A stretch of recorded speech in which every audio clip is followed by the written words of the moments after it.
September 28th was a sunny day in Austin, Texas, where I was celebrating my 30th birthday. My name is Madison Cooper, and I worked as a financial analyst at a major tech corporation. My life was ordinary and stable. I lived in a small rented apartment downtown and dreamed like everyone else in my generation of owning my own home someday. My parents, Patricia and William Cooper, had always been loving and supportive people, but they were by no means wealthy. My father worked as a hardware store manager, and my mother was a middle school teacher. We lived a modest life, but it was filled with love and family warmth. That day, my parents invited me to dinner at their home in the suburbs. The old ranch-style house I grew up in still held my childhood memories. The small backyard with the oak tree, the cozy living room with its dated furniture, and the smell of my mother's cooking that filled the place. When I arrived, something felt different in the air. My mom was smiling strangely, the kind of smile that held a big secret. Dad also seemed unusually excited, pacing back and forth in the living room as if waiting for a specific moment. "Happy birthday, Maddie!" my mom shouted as she hugged me tightly. 30 years old. I can't believe my little girl is all grown up now. We sat down to dinner, a wonderful meal of chicken fried steak with mashed potatoes and green beans, my favorite dish since childhood. The conversation was natural at first, talking about work, friends, and life in general. But I could feel something brewing. After dinner, when we were sitting in the living room having cake, my mom suddenly stood up and said, "Madison, we have a very special surprise for you." I looked at Dad, who was also smiling. "What is it?" I asked curiously. Mom pulled out a large envelope from behind her back. "You know we've always wanted to give you the best start in life, right?" I nodded, unsure where this was going. "Well, your father and I have worked hard all our lives and saved everything we could. A few months ago, we decided to do something big for you." She paused, her eyes gleaming. "We bought you a house." I felt like time had stopped. "What?" "A real house, Madison. In the beautiful Westlake Hills neighborhood. 4 bedrooms, 3 bathrooms, a gorgeous pool, and a stunning view of the hill country. Everything in your name," Mom said, waving the envelope. I was in shock. Westlake Hills was one of the most expensive areas in Austin. Houses there cost a fortune. But how? I mean, this must be. "How much did it cost?" I stammered. $600,000, Dad said proudly. "It was a great investment. We got a good deal through a colleague of mine who's in real estate." I felt a mix of emotions: shock, gratitude, confusion, and doubt. My parents never had that kind of money. How could they buy a house at that price? This is incredible. But when can I see it? Can I get the keys? I asked, reaching toward the envelope. Mom pulled the envelope back slightly. "Well, it's not that simple. There are still some papers that need to be signed. The closing process, you know. Real estate matters take time." "When will it be ready?" I asked. "Very soon, within 2 weeks at most. We're just waiting for some paperwork from the title company," Dad said. Something didn't seem right, but I didn't want to appear ungrateful. This is the most amazing thing anyone has ever done for me. I don't know what to say. "Thank you both." I hugged them tightly, trying to ignore the strange feeling in my stomach. In the following days, I couldn't stop thinking about the house. I started telling my friends and coworkers about the amazing gift. Their reactions were mixed. Some were happy for me, others seemed skeptical. My close friend Jessica, who worked as a real estate attorney, was among the first to ask tough questions. "Madison, I'm really happy for you, but does this make sense? $600,000. Where did your parents get that money?" she asked when we met for brunch. "They said they'd been saving," I answered defensively. For years. That's a huge amount. And even if they were saving, why not use that money for their retirement? They're in their late 50s, right? Her points were valid, but I didn't want to admit it. Maybe they got an inheritance or something. Well, at least make sure to see the papers. Check the deed, get the keys. Don't sign anything until you're sure everything is legal and legitimate. I promised her I would, but part of me was afraid to ask too many questions. I didn't want to question my parents' generosity. A week later I called my mom. Hi Mom, I was wondering about the house. Are the papers ready now? There was silence for a moment. Oh Maddie dear. Well, there have been some delays. The title company is requesting additional documents. But don't worry, everything is in progress. Can I at least see the house? Give me the address and I'll go take a look from outside. Well, the thing is the previous owners are still arranging their move. We don't want to disturb them. Just be patient another week, sweetie. I felt frustrated but agreed. The days passed slowly. I was dreaming about the house. How I'd decorate it, where I'd put my furniture, maybe even get a dog. This was a huge step in my life. But every time I tried to get specific details, the address, the keys, the papers, my parents would dodge with different excuses. The excuses became more complicated over time. The real estate lawyer is on vacation. There's a problem with the title insurance. The bank needs another inspection. After 3 weeks, my patience had run out. I decided to take action. I called Jessica and asked for her help.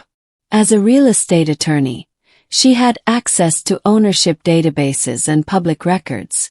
Give me your parents' full names and any other information you think might help. I'll do a search, she said. The next day Jessica called me. Her voice was serious. Madison, we need to talk. Can you come to my office? When I arrived, she had a file on her desk. I sat down, my heart racing. I searched all the real estate records in Travis County, Austin, Westlake Hills, surrounding areas. There is no property in the name of Patricia or William Cooper purchased in the last 6 months. In fact, there's no property in their names except their current house, which they bought in 1995. I felt like the ground was shaking beneath my feet. What do you mean? Madison, there is no house. At least not in their names, and certainly not in yours. I tried to digest the information. Maybe it's still in the previous owner's name? Maybe the transfer hasn't been completed yet. Jessica shook her head. Even if that were true, there would be a record of the transaction, a contract, something. There's nothing. I also searched for any pending transactions. Nothing. Maybe they bought it cash and just haven't registered it yet. I was clinging to any possibility. A $600,000 transaction must be registered legally. And besides, you said your parents aren't wealthy. Where would they get $600,000 in cash? She was right. Felt nauseous. There's more, Jessica continued. I did a quick check on their financial status. Nothing deep, just public records. There are no signs of sudden wealth. No large inheritance, no lottery winnings, nothing. So what does this mean? I asked, though I knew the answer. It means the house most likely doesn't exist, Madison. I'm sorry. I left Jessica's office in a daze. I drove aimlessly for hours, trying to understand what was happening. Why would my parents lie? What were they hoping to achieve? That night, I decided to confront my parents. I drove to their house without telling them. When they saw me at the door, they looked terrified. Madison! What a surprise! Mom said, but her smile was tense. I walked straight into the living room. We need to talk. Now. They sat on the couch, looking at each other anxiously. Where's the house? asked directly. What do you mean, dear? We told you the paperwork takes. No, I interrupted. No more excuses. I did the research. There is no house. There's no property in your names recently purchased. No property in my name. Nothing. Mom fell silent, her face turning pale. Dad looked at the floor. Tell me the truth. Now. After a long moment of painful silence, Mom started crying. Madison, we're so sorry. Sorry for what? What's going on? Dad took a deep breath. There is no house, Madison. There never was a house. I felt anger boiling inside me. Why? Why would you lie to me? Because we wanted to see you happy. Mom burst out. You work so hard, living in that small apartment, always talking about how all your friends are buying houses and you can't afford it. We just wanted to give you hope, something to look forward to. Hope. You lied to me to give me false hope. How is that supposed to help? We didn't think it through clearly, Dad said quietly. It started as a fantasy. We thought it would make you happy for a while. Then it got out of hand. Got out of hand. You told everyone. I told my friends, my coworkers. I was so grateful. I was planning my life around this house that doesn't exist. Mom stood up and tried to approach me, but I stepped back. Please, Maddie, try to understand. We're getting older and we don't have much to give you. We felt like failures as parents because we couldn't help you financially. That's not an excuse to lie. If you can't help me financially, that's fine. I never expected you to buy me a house. I would have preferred 1,000 times to know the truth from the beginning. In the following days, I refused to answer my parents' calls. I needed space to process what had happened. I felt betrayed, embarrassed, and extremely angry. A week later, my younger brother Tyler showed up at my door. He lived in Dallas and we rarely talked. Madison, we need to talk about Mom and Dad, he said as soon as he entered.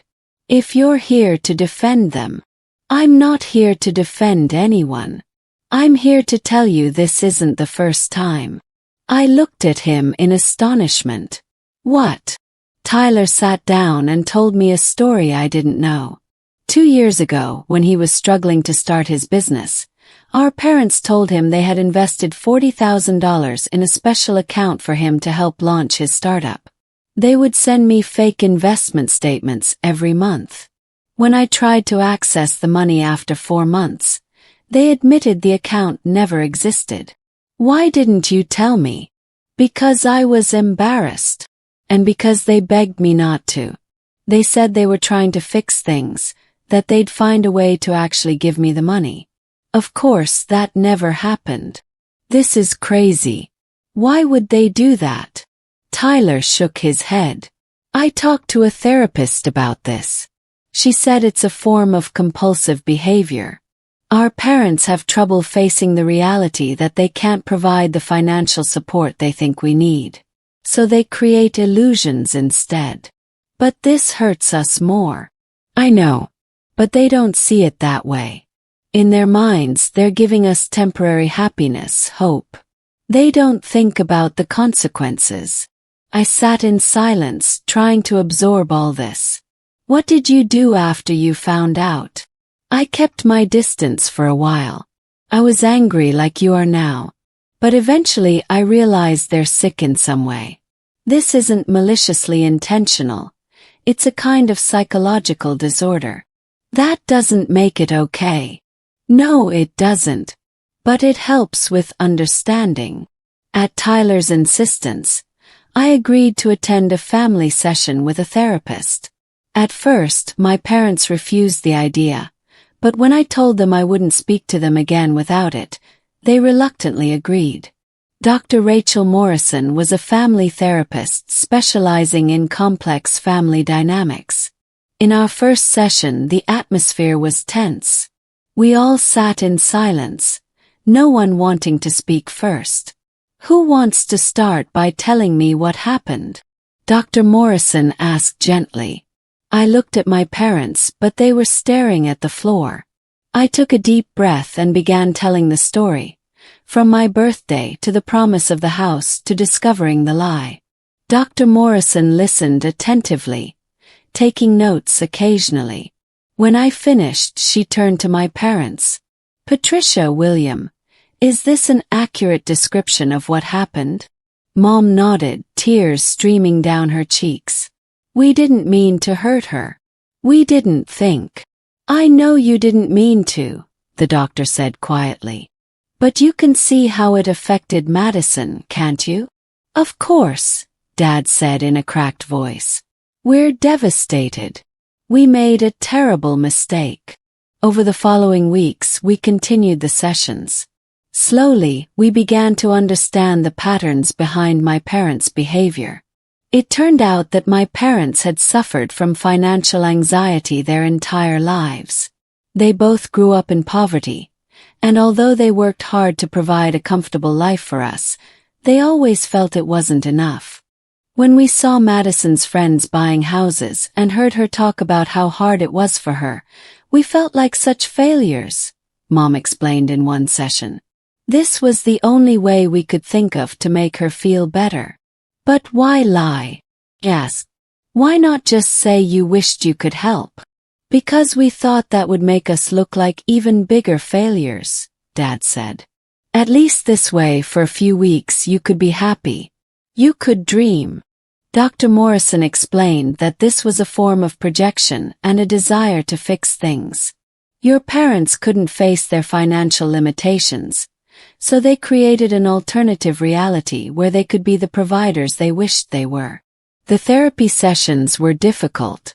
There were moments when I wanted to walk out and never speak to my parents again. But something kept me coming back. Maybe it was love, maybe it was the hope that we could fix this. Dr. Morrison helped us establish boundaries. Madison has a right to honest communication, she told my parents firmly. No matter how painful the truth is, it's always better than a lie that will eventually unravel. My parents agreed to a set of rules. No more financial promises of any kind without proof, no exaggerating their financial situation. If they felt the urge to make up a story, they would call Dr. Morrison first, complete transparency about their actual financial status. For my part, I had to learn to separate my parents' lies from their love. They lied because they love you, Dr. Morrison explained. That doesn't excuse it, but it helps to understand the motivation. They're not con artists trying to hurt you. They're parents who don't know how to handle their own feelings of inadequacy. Slowly, very slowly, I began to forgive them. It wasn't easy. Every time I thought about that birthday dinner, about telling my friends, about the dreams I'd had for that non-existent house, I felt the anger rise again. But I also saw how broken they were. My father aged 10 years in those few months. My mother couldn't look me in the eye. They were suffering too. Through therapy, I learned more about pathological lying in families. Dr. Morrison explained that my parents' behavior wasn't uncommon among people who grew up in financial instability. When you grow up poor, sometimes you develop a deep shame about money, she said. And when you become a parent, that shame gets projected onto your children. You feel like you're failing them if you can't give them everything. My parents opened up more about their childhoods. Dad grew up in a family where they sometimes went hungry. Mom's family was evicted from 3 different homes before she was 12. Every time I couldn't give you something you wanted as a kid, Mom admitted, I felt like I was that little girl again, embarrassed and ashamed. I swore I'd never let you feel that way. But I never felt that way. Protested. I had a great childhood. You gave me everything I needed. But not everything you wanted, Dad said softly. Not the expensive clothes the other girls had. Not the new car for your 16th birthday. Not the college without student loans. I realized then that they'd been carrying this burden for decades. a burden I never asked them to carry. 6 months after the confrontation, we had our first family dinner since the incident. It was awkward at first. We all moved carefully around each other, afraid to say the wrong thing. But as the evening progressed, something shifted. We started laughing about old memories. Mom told stories from when Tyler and I were kids. Dad showed me photos from my childhood I'd never seen.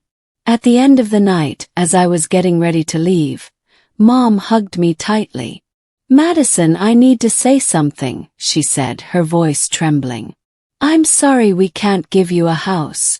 I'm sorry we can't make your life easier financially. But I want you to know that we're proud of you. You've built a good life for yourself, and you did it on your own. That's more impressive than anything we could have bought for you." For the first time since my birthday, I felt the tightness in my chest ease. "Thanks, Mom. That means more than any house." "Also," Dad added with a small smile, "we've been saving. Not $600,000, obviously. But we have about $12,000 that we'd like to contribute to your down payment. Whenever you're ready to buy a place. And this time it's real. I can show you the bank statements." I laughed, surprising myself. "I'd like that. But only if you promise me one thing." "Anything," they both said. "Promise me you'll never, ever lie to me again. About anything. Even if the truth is hard or embarrassing or disappointing.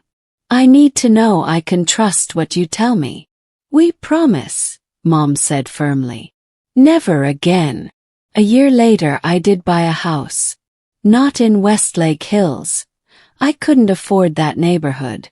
But I found a small starter home in a nice suburb of Austin, with help from my savings, a reasonable mortgage, and yes, my parents' $12,000 contribution. The day I moved in, my whole family was there to help. Tyler came in from Dallas with his girlfriend.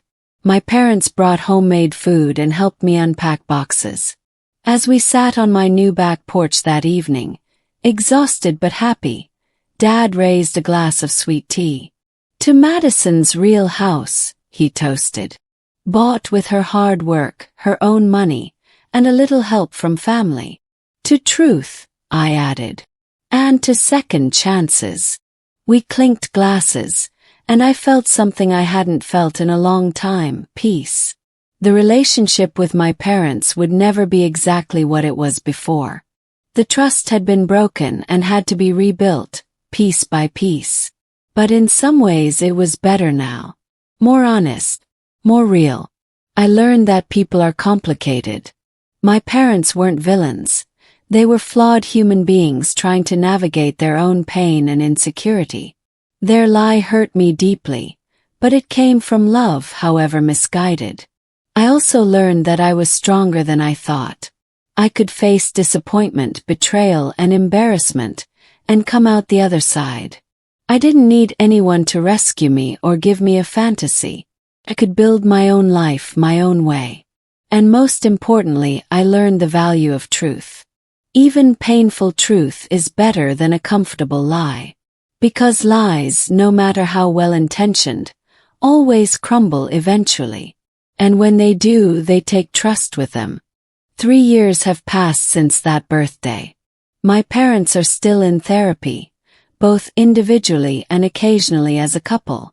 They're working through their issues with money, shame, and self-worth. Tyler and I have grown closer. We talk regularly now, bonded by our shared experience and our commitment to breaking the patterns of our family's past. As for me, I'm doing well. I got promoted at work to senior analyst. I've made my house truly my own with a beautiful garden and a rescue dog named Peaches. And I'm in a healthy relationship with someone who values honesty as much as I do. Last month, on my 33rd birthday, my parents came over for dinner. When they arrived, my mom was holding a small box. "It's just a gift card to your favorite spa," she said quickly, seeing my hesitation. "Here's the receipt, and you can check the balance online. Nothing extravagant, just something small so you can treat yourself." I smiled and hugged her. Thank you. I love it. And I did. Not because of what it was, but because of what it represented. A promise kept, trust slowly rebuilding, and a family learning to love each other better. The house they promised me never existed. But what I gained from that painful experience was more valuable than any property. The ability to face reality, the strength to demand truth, and the wisdom to understand that love and mistakes can coexist. Sometimes the greatest gifts come wrapped in the hardest lessons. And sometimes, not getting what we were promised leads us to discover what we truly need. My parents couldn't give me a $600,000 house. But they gave me something better. They showed me who I am when everything falls apart, and they gave me the opportunity to choose forgiveness over resentment, understanding over anger, and truth over comfortable illusions. That's worth more than any house could ever be.